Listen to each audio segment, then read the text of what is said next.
اعوذ بالله من الشیطان الرجیم بسم الله الرحمن الرحیم. زه نوانګل خبرې کوم جی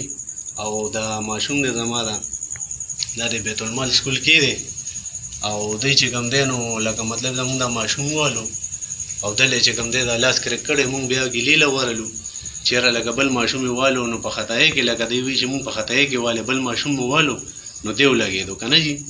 نو مونږ چې په ګیله باندې ورلو نو مونږ ته یې وایي چې یاره بس ښه مې کړی چې والی مې دی او چې څه کولی شي را سره وکړئ نن سبا مونږ ته تنخواګانې سیوا شوي دي او هغه تنخواګانې چې کوم دی مونږ په هغې باندې ځان را خلاصولی شو. بله خبره دا چې مونږ ورته ګیلې ته ورغلو مونږ ورته دا وایو چې یاره لکه تاسو مونږ د ماشوم سره دونه زیاتې وکړو نو تاسو هغه زیاتي الټه باندې مونږ ته بېعزتي راکړه دا ماشوم یې راوشړلو او یاره زمونږ سکول ګنده کوئ تاسو وځئ زمونږ سکول نه دې زمونږ د سکول نه وباسئ. بل زه دا وایم ایجوکیشن ډپارټمنټ ته او بیت المال ته چې یاره تاسو مونږ سره پوره انصاف را سره وکړئ پوه شوئ مونږ سره انصاف وکړئ او دا چې کوم داسې ټیچران تاسو سکول کې ساتئ نو داسې ټیچران سکول کې مه ساتئ. د دې ټیچرانو ضرورت نشته چې یاره وړو ته لاسونه ماتې خپې ماتې او وایي چې نن مو ته لاس مات کړو سهار به له خپې ماتو نو دا کومه خبره شوه. بچې ستاسو نوم دی؟ محمد اسماعیل. اسماعیل بچې سویم جومات کې سبق وي؟ څلورم کې. ښه دا څه چلو بچې؟ دا زما سبق وي او بل هلک نه دی نو یاد کړم چې هغې والو